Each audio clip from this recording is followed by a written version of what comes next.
बिस्मिल्लाहिर्रहमानिर्रहीम। अस्सलाम वालेकुम डियर स्टूडेंट्स, मैं हूं आपका biology instructor Ubaidur Rahman bag.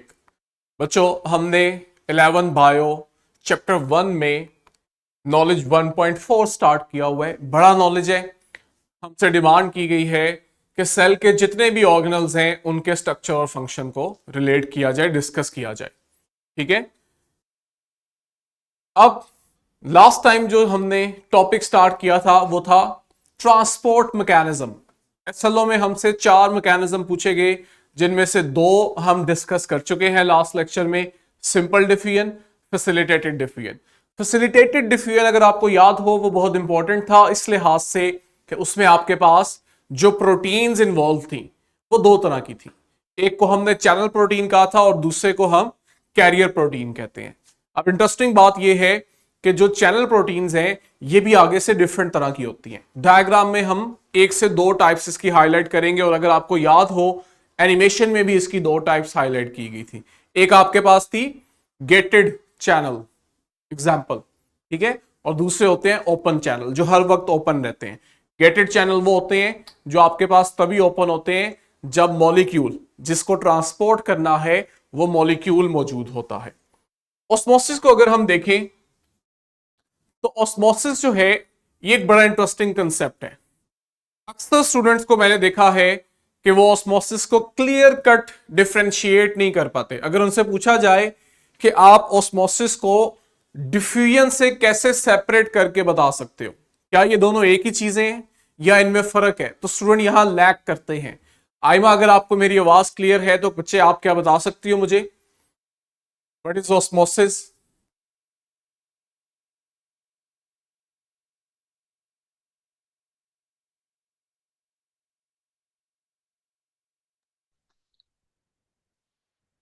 Diffusion तो हमने सिंपली कहा था, हाँ जी बोलें, कि वो आपके पास हाई कंसंट्रेशन से लो कंसंट्रेशन की तरफ मूवमेंट है। ऑस्मोसिस क्या है? ऑस्मोसिस होती है movement of water molecules from a solution with high concentration to the solution of lower concentration। Movement of किसी भी सेल परमिएबल मेम्ब्रेन। स्टार्ट में आपने क्या वर्ड बोला, movement of? Osmosis is the osmosis जो होती है वो मूवमेंट होती है वाटर मॉलिक्यूल्स की हायर कंसंट्रेशन से लोअर कंसंट्रेशन के थ्रू सॉल्यूशन की सेमी तरफ परमिएबल मेम्ब्रेन। किसी भी semi permeable membrane, good, partial शाबाश, परमिएबल। गुड, शाबाश। फ्राइडे को क्या हुआ था? फ्राइडे को क्यों रिस्पॉन्स नहीं कर रही थी? वो सर मैं घर पे नहीं थी तो इस वजह से थोड़ा इंटरनेट का मसला हो रहा था। तो बेटा टाइप कर देते हैं ना। मुझे तो ऐसे लगेगा जैसे आप मैसेज लेक्चर को सीरियस नहीं ले रहे हो। हाँ जी सादिया, वालेकुम अस्सलाम। कुछ पूछना है, कुछ बताना है? मैंने अभी क्वेश्चन किया था कि हम ऑस्मोसिस को डिफ्यूजन से कैसे डिफरेंशिएट करते हैं। ठीक है। असल में आप मैकेनिज्म देखो तो ऑस्मोसिस में भी डिफ्यूजन का ही मैकेनिज्म है कि आपके पास हाई कंसंट्रेशन एरिया से मूवमेंट हो रही है लो कंसंट्रेशन की तरफ। 2 चीजें हम स्पेसिफाई कर देते हैं तो आप इस डिफ्यूजन को ऑस्मोसिस का नाम दे देते हो। ओके सादिया, मैं अभी इनसे कहता हूं कि ये फ्राइडे वाली जो क्लास है उसका लिंक अपलोड कर दें यूट्यूब के ऊपर। ठीक है, नो प्रॉब्लम। ये चीज आप हमें ग्रुप में फौरन बता दिया करो। ठीक है, ग्रुप में आप लोगों को ऐड करने का मकसद ही ये है ताकि ये चीज आपको उसी वक्त मिल जाती अगर आप फ्राइडे को कर देती, सैटरडे को कर देती। चलो वापस आते हैं। डिफ्यूजन में अगर 2 चीजें हम स्पेसिफाई कर दें तो हम इसे ऑस्मोसिस का नाम देते हैं। नंबर 1 कि जो चीज हाई कंसंट्रेशन से लो कंसंट्रेशन की तरफ मूव कर रही है वो वाटर मॉलिक्यूल्स हैं। हम स्पेसिफाई हो गए, हम और किसी की बात नहीं कर रहे। डिफ्यूजन आप किसी भी चीज में ले सकते हो, कोई भी पार्टिकल, कोई भी मॉलिक्यूल की टाइप ले सकते हो। जब आप स्पेसिफिक हो गए हो पानी की तो अब ये स्पेसिफिक टाइप है डिफ्यूजन की जिसे आप ऑस्मोसिस कहते हो। दूसरी कंडीशन वेरी इंपॉर्टेंट जो आयमा ने एंड पे ऐड करवाई है कि ये जो मूवमेंट होगी ना, ये मूवमेंट हमेशा सेल मेम्ब्रेन या पार्शियली परमिएबल मेम्ब्रेन के थ्रू होगी। ठीक है, एक ऐसी मेम्ब्रेन होगी जो हर चीज को फ्रीली मूव नहीं करने देगी। वो फर्क करेगी कि किस चीज को मूव करवाना है और किस क्वांटिटी में करवाना है और किसे बिल्कुल भी मूव नहीं करवाना। तो जब आप ये 2 कंडीशन लगाओगे तो आप इसको ऑस्मोसिस का नाम देते हो। जरा आप पहली लाइन ही देख लो मैंने इसको ये नहीं कहा कि ये टोटली डिफ्यूजन से कोई डिफरेंट चीज है, मैंने सिर्फ ये कहा है ये स्पेशल टाइप है डिफ्यूजन की। और दूसरी बात, पैसिव मूवमेंट हो रही है। ऑब्वियस सी बात है कि अगर आप डिफ्यूजन की टाइप कह रहे हो तो ये पैसिव ही है, लेकिन मैंने कंडीशन लगा दी है कि जो मूवमेंट हो रही है वो वाटर मॉलिक्यूल्स की है, हम और किसी को नहीं पढ़ रहे हैं। और दूसरी कंडीशन मैंने लगा दी है कि ये मूवमेंट जब होगी तो दो एरियाज, जिन दो एरियाज के दरमियान मूवमेंट हो रही है, इनके दरमियान जो पार्टीशन है ना वो हमेशा सिलेक्टिवली परमिएबल मेम्ब्रेन ही होगी। फिर हम कहेंगे कि ये हाई वाटर कंसंट्रेशन वाले एरिया से मूव करके लो वाटर कंसंट्रेशन वाले एरिया की तरफ मूवमेंट हो रही है। ठीक है, अब जरा आप ब्रैकेट्स के अंदर देखो, मैंने यहां पे एक और कंसेप्ट इंट्रोड्यूस करवाया है। हम इसे इंशाल्लाह चैप्टर 11 में जहां ट्रांसपोर्ट इन प्लांट हम पढ़ेंगे, वहां ये डिटेल हमारा एक टॉपिक आता है वाटर पोटेंशियल का, बहुत इंपॉर्टेंट टॉपिक है, वहां इसको हम डिटेल पढ़ेंगे। अभी आपको बस एक और कंसेप्ट ऐड करवा दूं जो आप जानते भी हो। जब आप किसी भी जगह कह रहे हो वाटर कंसंट्रेशन ज्यादा है, तो इसका ऑब्वियस मतलब होता है कि उस जगह सोल्यूट कंसंट्रेशन कम है। ठीक है, और जहां हम कहते हैं वाटर कंसंट्रेशन कम है, वहां हमारे पास सोल्यूट कंसंट्रेशन ज्यादा हो जाती है। डिफाइन करते वक्त हम वाटर की कंसंट्रेशन का ही जिक्र करेंगे। आपने ये नहीं कह देना कि पानी की मूवमेंट हो रही है लो कंसंट्रेशन वाले एरिया से हाई सोल्यूट कंसंट्रेशन वाले एरिया की तरफ, सोल्यूट को नहीं ऐड करना। लेकिन आपको कंसेप्ट आइडिया होना चाहिए, क्योंकि आपसे एमसीक्यूज में वो इस तरह से पूछ सकते हैं। एमडी कैट में उसके पास फ्रीडम होती है एग्जामिनर के पास, वो इस तरह से आपसे पूछ ले, तो आपने अटेंटिव रहना है। ठीक हो गया, तो ये वाटर कंसंट्रेशन जहां ज्यादा है वहां से मूवमेंट हो रही है, जहां वाटर कंसंट्रेशन कम है। आगे हम एक कंसेप्ट पढ़ेंगे वाटर पोटेंशियल वाला, वहां जाके आपको रियलाइज होगा कि मैं कंसंट्रेशन की जगह वर्ड पोटेंशियल भी यूज कर सकता हूं। मैं ये भी कह सकता हूं कि ऑस्मोसिस में जो वाटर मॉलिक्यूल्स मूव कर रहे हैं, ये हाई वाटर पोटेंशियल वाले एरिया से लो वाटर पोटेंशियल एरिया की तरफ मूव कर रहे हैं। तो ये चीज बस मैं आपको रियलाइज करवाना चाह रहा हूं। अब जरा डायग्राम देखो, कह रहे कि जो मेम्ब्रेन की सिलेक्टिव परमिएबिलिटी है ना, इट अलाउज ओनली वाटर और स्मॉल मॉलिक्यूल्स टू पास, जबकि लार्ज मॉलिक्यूल्स जो है, जैसे साल्ट्स हो गए, साल्ट्स लार्ज तो नहीं होते लेकिन आयंस होते हैं, इन पे चार्ज होता है। शुगर या प्रोटीन लार्ज मॉलिक्यूल्स हैं, तो ये लार्ज मॉलिक्यूल सेल मेम्ब्रेन से नहीं गुजर पाते, ये बात हम पढ़ चुके हुए हैं। ठीक है, अब जो स्मॉल मॉलिक्यूल्स हैं ये बड़ा इजीली पास कर जाते हैं। वाटर मॉलिक्यूल्स की भी कुछ ना कुछ क्वांटिटी, ये कंसेप्ट मैं आपको यही क्लियर कर दूं कि बहुत थोड़ी क्वांटिटी होती है जो सेल मेम्ब्रेन से डायरेक्टली पास कर रही होती है। अदरवाइज आपके पास जो वाटर की ट्रांसपोर्ट है उसके लिए भी एक प्रोटीन होती है सेल मेम्ब्रेन में, जिसके थ्रू वाटर मॉलिक्यूल्स मूव कर रहे होते हैं। अब जरा देखो आपके पास डायग्राम ए को, इसको फोकस करें। डायग्राम ए जो है इसमें दो चीजें हैं, येलो कलर के डॉट्स आपके पास हैं सोल्यूट पार्टिकल्स, और लाइट ग्रीन या सी ग्रीन कलर में आपके पास वाटर मॉलिक्यूल्स हैं। अब जरा हम डायग्राम ए को देखें तो इसके दो हाफ हैं, एक को मैं ए कह देता हूं, दूसरे को बी कह देता हूं। अब ये सॉल्यूशन अभी हमने स्टार्ट में लिया है, आप अगर गौर से देखो तो जो पार्ट ए है ना, यहां पे आपको येलो डॉट्स जो कि सोल्यूट पार्टिकल्स हैं ये कंपैरेटिवली कम नजर आएंगे, जबकि पार्ट बी में ये येलो डॉट्स सोल्यूट पार्टिकल्स ज्यादा हैं। ठीक है, अभी मैंने आपको पीछे बताया है कि जहां पे सोल्यूट पार्टिकल्स कम है, इसका मतलब है वहां पे वाटर मॉलिक्यूल्स ज्यादा हैं, ऐसे ही है। और दूसरी साइड जहां सोल्यूट पार्टिकल्स ज्यादा हैं, यहां वाटर मॉलिक्यूल्स कम हैं। अब होगा क्या, ऑस्मोसिस का प्रोसेस होगा, बीच में हमने एक पार्टीशन रख दी है जिसे हम सेमी परमिएबल मेम्ब्रेन कह रहे हैं, जो सिलेक्टिवली मॉलिक्यूल्स को मूव करने देगी। अब बजाय इसके कि ये सोल्यूट पार्टिकल्स जहां ज्यादा हैं यहां से मूव करके यहां आ जाए, हम देखेंगे वाटर मॉलिक्यूल जहां ज्यादा है वहां से मूव करके दूसरी जगह जाएगा जहां वो कम है। आइमा आपने मुझे बताना है सोल्यूट पार्टिकल क्यों नहीं मूव किए। मैंने कहा इक्विलिब्रियम का एक तरीका यह भी है ना कि जिस जगह सोल्यूट पार्टिकल ज्यादा है ये सिंपली यहां से मूव करें और मूव करके वहां आ जाए ए साइड पे जहां पे इनकी तादाद कम है।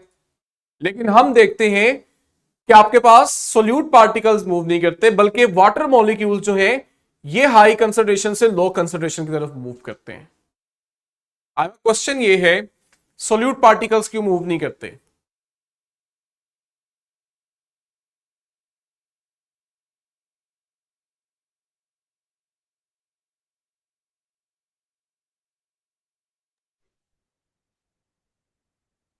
सर जो केमिकल और फिजिकल प्रॉपर्टीज होती है ना उन पार्टिकल्स की, वो उनको प्रिवेंट करती हैं कि वो मतलब मेम्ब्रेन को क्रॉस ना करें। अच्छा, तो रिवर्स करके आसान लफ्जों में बता देती कि अभी ऊपर हमने पढ़ा है जो फिजिकल और केमिकल प्रॉपर्टीज होती हैं सॉल्यूट की, वो से मतलब मेम्ब्रेन के थ्रू पास नहीं होने देती। हम एम्फोसिस जिस पे कर रहे हैं ना हम उस पे आते हैं।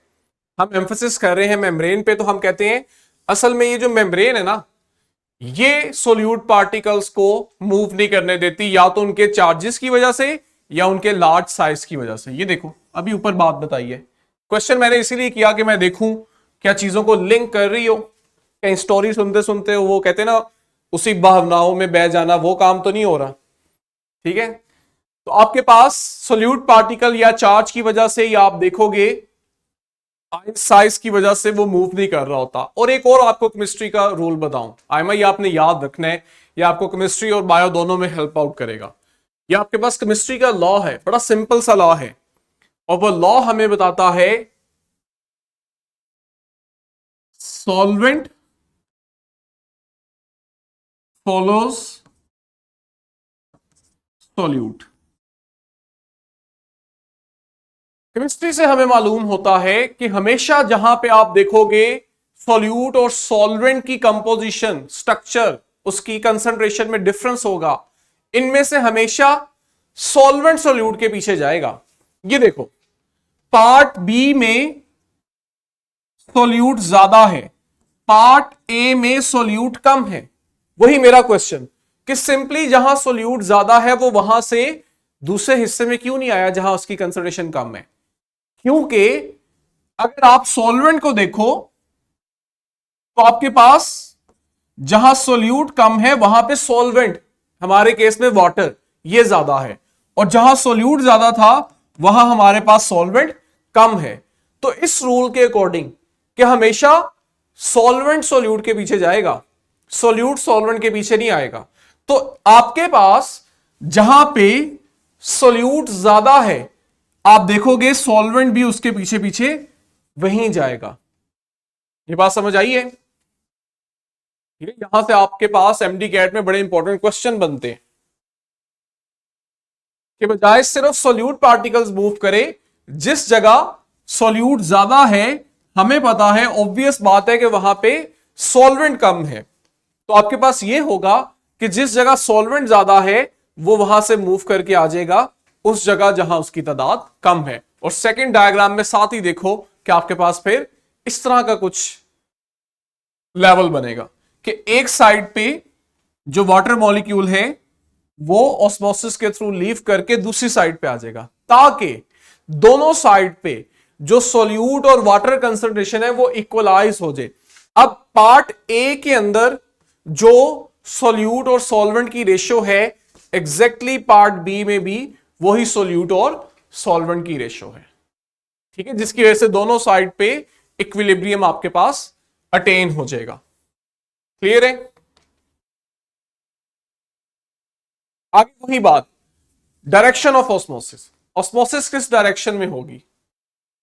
ठीक है, तो ऑस्मोसिस किस डायरेक्शन में होगी ये चीज डिपेंड करेगी on the difference in solute concentration on either side of membrane. वही बात कि मेम्ब्रेन की दोनों साइड पे सॉल्यूट कंसंट्रेशन का जो डिफरेंस है ना ये डिसाइड करता है कि वाटर की डायरेक्शन क्या होगी मूवमेंट की। ये देखो एक साइड पे सॉल्यूट ज्यादा था दूसरी साइड पे सॉल्यूट कम था, तो वाटर मूव कर गया जहां पे सोल्यूट कम था वहां से जहां पे सोल्यूट ज्यादा था। तो जो डिफरेंस इन सोल्यूट कंसंट्रेशन है ये हमारे पास ऑस्मोसिस की डायरेक्शन को डिसाइड कर रहा होता है। अब जब आपके पास सोल्यूट कंसंट्रेशन और सॉल्वेंट कंसंट्रेशन में फर्क आता है ना, तो आपके पास सॉल्यूशन डिफरेंट हो जाते हैं। ठीक है, जब आपके पास सॉल्यूशन में मौजूद सॉल्यूट और सॉल्वेंट की कंसंट्रेशन वेरी होती है तो सॉल्यूशन वेरी होता है। हम कहते हैं कि अगर आप सॉल्यूट और सॉल्वेंट की कंसंट्रेशन को वेरी करते हैं तो आपके पास तीन तरह के सॉल्यूशंस आते हैं। कौन कौन से? Number 1 hypotonic. हाइपोटोनिक सॉल्यूशन याद रखना, आपके पास वो सॉल्यूशन है जहां पे सॉल्यूट कंसंट्रेशन जो है वो, लेट्स से मैं आपको साथ ड्रॉ करके भी दिखाता हूं। इमेजिन करें ये आपका सेल है और बाहर सॉल्यूशन पड़ा हुआ है। मैं कह रहा हूं ये सॉल्यूशन हाइपोटोनिक है। अगर मैं कह रहा हूं सेल के बाहर सॉल्यूशन हाइपोटोनिक है तो इसका मतलब पता क्या है? इसका मतलब यह है कि जो सॉल्यूट कंसंट्रेशन है ना वो सेल के बाहर कम है। यानी सेल के बाहर ये जो हाइपोटोनिक सॉल्यूशन है इसमें सॉल्यूट कम है। और अभी मैं आपको एक बात समझा के आया हूं, जहां पे आप कहते हो पानी ज्यादा है उसका मतलब होता है वहां सॉल्यूट कम है। इसी को रिवर्स कर दो, जहां पे मैं कह रहा हूं सॉल्यूट कम है तो ऑब्वियस सी बात है कि यहां पे क्या चीज ज्यादा है? वाटर। तो हाइपोटोनिक सॉल्यूशन ऐसा होता है जहां सेल की निस्बत उस सॉल्यूशन में सॉल्यूट कम और वाटर ज्यादा होता है। इसी को रिवर्स कर दो, अगर मैं आपसे पूछूं सेल के अंदर क्या है तो क्या होगा आइमा? बाहर के सॉल्यूशन में अगर सॉल्यूट कम और पानी ज्यादा है तो मैंने उस सॉल्यूशन को कहा है कि ये हाइपोटोनिक सॉल्यूशन है। अब मुझे बताओ सेल के अंदर जो सॉल्यूट और वाटर कंसंट्रेशन है वो क्या होगी, कम के ज्यादा?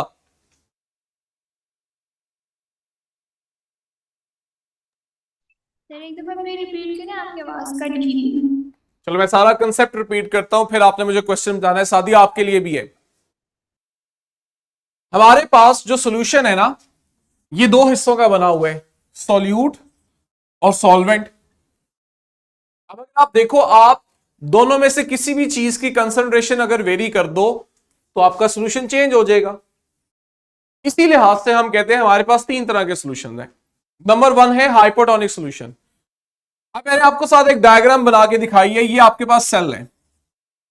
कह रहा है कि अगर हम सेल को किसी ऐसे सॉल्यूशन में रखें जिस सॉल्यूशन के अंदर सॉल्यूट कम हो सेल की निस्बत, तो वो आपके पास सॉल्यूशन हाइपोटोनिक होता है। मैंने आपको बताया कि चूंकि सॉल्यूट सॉल्वेंट रिलेट करते हैं तो अगर एक जगह सॉल्यूट कम है तो इसका मतलब होता है वहां सॉल्वेंट यानी पानी ज्यादा है। हाइपोटोनिक सॉल्यूशन में सॉल्यूट कम और पानी ज्यादा है। इस सॉल्यूशन में जो सेल रखा गया है, मुझे बताओ इस सेल के अंदर सॉल्यूट और वाटर कंसंट्रेशन क्या होगी?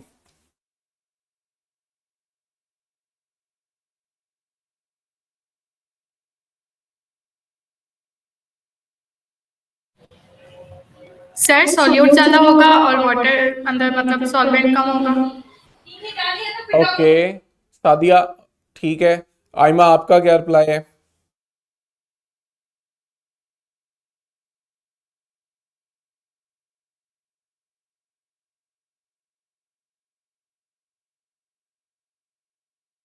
सादिया आपका आंसर बिल्कुल ठीक है। हम रिलेटिव बात कर रहे हैं। रिलेटिव बात का मतलब है कि आपके पास सेल के बाहर वाले सॉल्यूशन में अगर सोल्यूट कम है तो मतलब सेल में ज्यादा है, क्योंकि आप सेल के साथ रिलेट कर रहे हो। और अगर बाहर वाले सॉल्यूशन में पानी ज्यादा है तो मतलब अंदर पानी कम है। ठीक है, तो ये टर्मिनोलॉजीज रिलेटिवली यूज हो रही हैं। ऑपोजिट सिनेरियो ले आते हैं। ऑपोजिट सिनेरियो क्या है? अच्छा, ये भी बड़ी इंटरेस्टिंग लाइन है। पानी की मूवमेंट किस तरह होगी? ठीक है, तो पानी की मूवमेंट किस तरह होगी? जहां पे वाटर ज्यादा होता है वो वहां से मूव करके जाता है वहां जहां पे पानी कम है। तो आपके पास बाहर पानी ज्यादा है, सेल के अंदर पानी कम है, तो क्या होगा? बाहर सॉल्यूशन से वाटर मूव करके सेल के अंदर चला जाएगा। ठीक है, क्या आपके पास जब भी आप सेल को हाइपोटोनिक सॉल्यूशन में, ये कंसेप्ट समझ लो, जब भी सेल को हाइपोटोनिक सॉल्यूशन में रखोगे, बाहर चूंकि पानी ज्यादा है तो हमेशा बाहर सॉल्यूशन से पानी सेल के अंदर जाएगा। जब सेल के अंदर पानी जाएगा तो क्या होगा, सेल का साइज इंक्रीज हो जाएगा ना, सेल स्वेल कर जाएगा, जिसके लिए हम टर्म टर्जिड भी यूज करते हैं। लेकिन क्वेश्चन ये है, ये जो बाहर से पानी अंदर मूव करता जा रहा है, ये कब तक मूव करेगा? ये तब तक मूव करेगा जब तक आपके पास इक्विलिब्रियम ना आ जाए। इक्विलिब्रियम आने का मतलब यह है कि वाटर की मूवमेंट तब तक कंटिन्यू होगी जब तक सेल के अंदर और बाहर सॉल्यूशन में वाटर दोनों इक्विलिब्रियम पोजीशन, इक्वल कंसंट्रेशन में ना आ जाए। जैसे ही अंदर सेल के और सेल के बाहर वाटर कंसंट्रेशन इक्विलिब्रियम में आ जाएगी, फिर आप देखोगे नेट मूवमेंट जो है वो सिफर हो जाएगी। लास्ट लाइन में भी यही लिखा हुआ है। आगे हमारे पास है जी अगले दो solution, hyper and isotonic solution. ठीक है, इनसे वो कई तरह के आप लोगों से क्वेश्चन पूछेगा एग्जामिनर।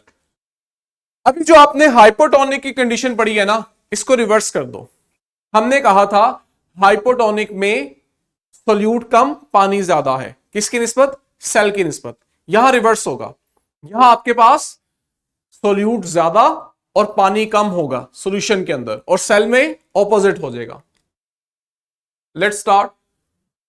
हाइपोटोनिक में हमें तारा है सेल में, सेल के बाहर, ठीक है ना, जो सोल्यूट कंसंट्रेशन है वो सेल की निस्बत ज्यादा है।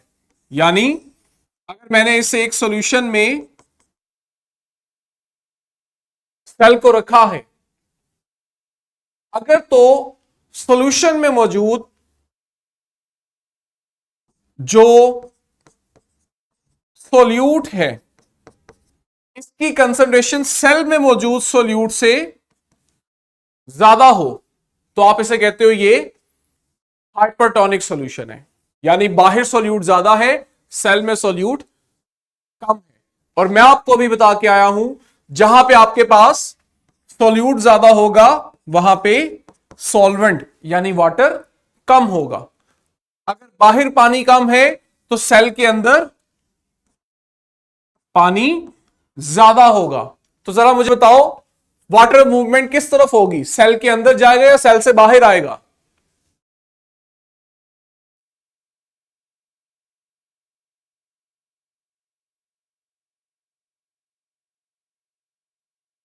ठीक है आइमा, आप भी ये नहीं कहना सर यही है, खुद टाइप करना है।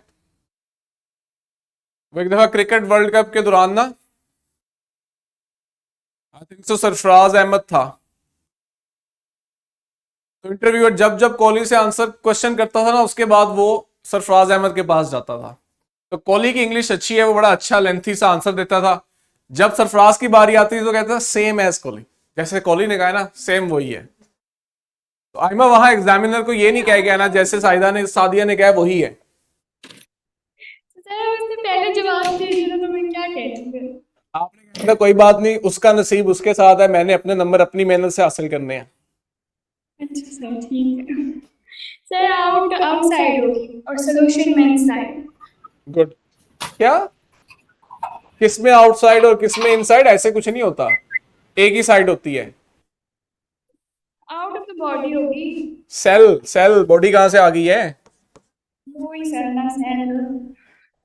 चलो अब हम रिवाइज करते हैं। ठीक है जी, आप लोगों के आंसर, आपने कहा है सेल के बाहर होगा, सादिया कह रही है सेल के अंदर मूवमेंट होगी। चलो देखते हैं दोनों में से कौन ठीक है। हाइपरटोनिक सॉल्यूशन, ऐसा सॉल्यूशन जहां बाहर सोल्यूट ज्यादा है, सेल में कम है। बाहर अगर सोल्यूट ज्यादा है तो ऑब्वियस सी बात है बाहर पानी कम है, सेल के अंदर पानी ज्यादा है। ऑस्मोसिस किस डायरेक्शन में होती है? जहां पे पानी ज्यादा है वो वहां से उस जगह आता है जहां पानी कम होता है।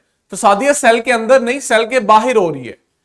जब आप किसी भी लिविंग सेल को हाइपरटोनिक सॉल्यूशन में रखोगे तो क्या होगा? हमेशा आप देखोगे सेल के अंदर से पानी बाहर आ जाएगा। जब सेल के अंदर से पानी लीव कर जाएगा ऑस्मोसिस के थ्रू, तो सेल में पानी की कमी होगी। जब सेल में पानी की कमी होगी तो आप देखोगे वही सेल जो पहले इस तरह अपनी शेप में था, ये सेल अब आपके पास श्रिंक कर जाएगा। ठीक है, डॉटेड लाइन मैंने रिप्रेजेंट की है श्रिंक करने से पहले सेल कैसा था। लेकिन जैसे ही सेल के अंदर से पानी बाहर गया, सेल में पानी की डेफिशिएंसी हुई, तो आप देखोगे सेल अपने आप को टर्जिड नहीं रख पाएगा, जिसकी वजह से सेल श्रिंक कर जाएगा। तो ये आपने इफेक्ट भी याद करने हैं। आप जब जब हाइपरटोनिक सेल सॉल्यूशन में सेल रख रहे हो, सेल श्रिंक कर रहा है और पानी की मूवमेंट हमेशा सेल से बाहर सॉल्यूशन की तरफ हो रही है। आइसोटोनिक, नाम से पता लग रहा है, आइसो मीन सेम। अगर हम सेल को किसी ऐसे सॉल्यूशन में रख दें जहां पे सॉल्यूट कंसंट्रेशन सेल के अंदर और बाहर इक्वल हो, और अगर सॉल्यूट कंसंट्रेशन इक्वल है तो इसका मतलब है कि दोनों में जो वाटर कंसंट्रेशन है वो भी इक्वल है। मेरा क्वेश्चन आपसे ये है, दोनों से वाटर मूवमेंट किस डायरेक्शन में होगी?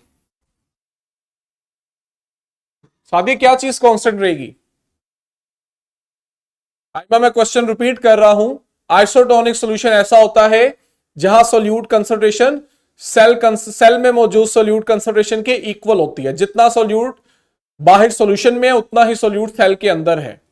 आप लोगों ने मुझे बताना है इस सिचुएशन में वाटर किस डायरेक्शन में मूव करेगा।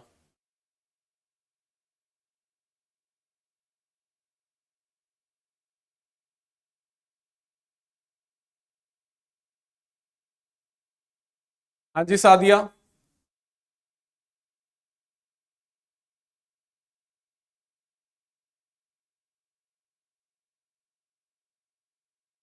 आइमा को क्वेश्चन क्लियर हुआ?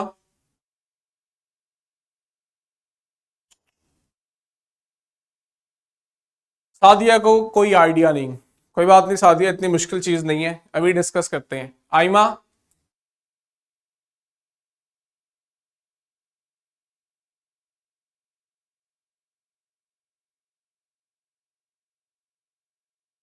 सादिया अगर केमिस्ट्री में डिफ्यूजन पड़ी हुई है ना तो ये चीज समझ आने में मुश्किल नहीं होगी। आइमा ने माइंड तो नहीं कर लिया? मेरा क्वेश्चन क्या था? वर्डिंग पे आपने ध्यान रखना है। मैंने पूछा था नेट मूवमेंट किस डायरेक्शन में होगी, मैंने ये नहीं कहा था मूवमेंट किस डायरेक्शन में होगी। ठीक है, जब भी आप किसी भी सॉल्यूशन में सेल को रख रहे हो तो बहुत सारी चीजें सेल में आ रही होंगी, बहुत सारी चीजें सेल से बाहर सॉल्यूशन में जा रही होंगी। इवन जब दो चीजों में इक्विलिब्रियम आ जाएगा तब भी आप देखोगे मूवमेंट होती रहेगी। बच्चे इस चीज को हाईलाइट नहीं कर पाते हैं कि इक्विलिब्रियम का मतलब यह नहीं होता कि जो चीज मूव कर रही है उसकी मूवमेंट स्टॉप हो गई है। इक्विलिब्रियम का मतलब यह होता है जितने पार्टिकल्स एक सिस्टम से दूसरे सिस्टम में जा रहे होते हैं इक्विलिब्रियम पे, उतने ही पार्टिकल दूसरे सिस्टम से वापस पहले सिस्टम पे आ रहे होते हैं। अगर 10 मॉलिक्यूल सेल के अंदर जा रहे हैं तो 10 मॉलिक्यूल ही सेल से बाहर आ रहे होंगे। इसे आप इक्विलिब्रियम कहते हो। इसलिए हम कहते हैं कि इक्विलिब्रियम पे नेट मूवमेंट जीरो होती है। आप मूवमेंट की बात नहीं करते, मूवमेंट दोनों डायरेक्शन में हो रही है, लेकिन नेट मूवमेंट कितनी हुई? 0। 10 पार्टिकल अगर सेल के अंदर गए हैं तो 10 ही पार्टिकल सेल से बाहर भी आए हैं, तो ओवरऑल जो आपके पास मूवमेंट है वो फिर नेट मूवमेंट 0 हो जाती है। तो इस केस में भी आप कहते हो जो नेट मूवमेंट है वाटर की या नेट ऑस्मोसिस है वो आपके पास 0 हो जाती है। क्यों? क्योंकि आपके पास दोनों साइड पे वाटर और सॉल्यूट कंसंट्रेशन इक्विलिब्रियम में होते हैं। ये देखो, ये मैंने आपके पास इफेक्ट दिखाया है टेबल के अंदर कि किस तरह से जब हम सेल को, लिविंग सेल को, ये इफेक्ट याद रखना है, आपसे एमसीक्यूज पूछे जाएंगे। जब आप लिविंग सेल को 3 डिफरेंट तरह के सॉल्यूशंस में रखते हैं तो उन सेल पे क्या इफेक्ट आता है? नंबर 1, आपके पास हाइपोटोनिक एनवायरनमेंट है, बाहर पानी ज्यादा है तो पानी सेल के अंदर चला गया। जब पानी सेल के अंदर गया तो सेल टर्जिड हो गया, स्वेल कर गया। सेकंड में हाइपोटोनिक सॉल्यूशन था, बाहर पानी कम था तो पानी सेल से बाहर चला गया। जैसे ही पानी सेल से बाहर गया सेल श्रिंक कर गया, उसका साइज छोटा हो गया, उसमें पानी की कमी होगी। और थर्ड में आपके पास आइसोटोनिक था। जरा एरोस को भी देखो कि आइसोटोनिक में वो यही चीज दिखाने की कोशिश कर रहे हैं, जितने वाटर मॉलिक्यूल्स सेल में एंटर हो रहे हैं उतने ही वाटर मॉलिक्यूल सेल को लीव कर रहे हैं, जिसकी वजह से आप देखो सेल की शेप में भी कोई फर्क नहीं पड़ रहा, ना वो स्वेल कर रहा है ना ही वो श्रिंक कर रहा है। कल बच्चों इंशाल्लाह यहीं से हम स्टार्ट करेंगे। नॉलेज हमारा लेंथी है, ऑब्वियसली बात है कि इसकी वर्कशीट जो है वो भी बड़ी होगी। अब मैं अगर ये वेट करूं कि ये नॉलेज पूरा हो जाए फिर उसके बाद वर्कशीट करवाऊं तो आप तब तक बहुत सारी चीजें भूल चुके होंगे। तो हम कल इंशाल्लाह ये मैकेनिज्म वाला काम करके उसके बाद जितना अभी तक हमने पढ़ा है इससे रिलेटेड हम वर्कशीट्स जो है उसको अटेंड करेंगे ताकि आपका नॉलेज रिवाइज होता रहे। ठीक है, मैं उम्मीद करता हूं आपको आज का लेक्चर अच्छे से समझ आया होगा। इंशाल्लाह कल हम यहीं से वीडियो को स्टार्ट करेंगे। अल्लाह हाफिज बच्चों।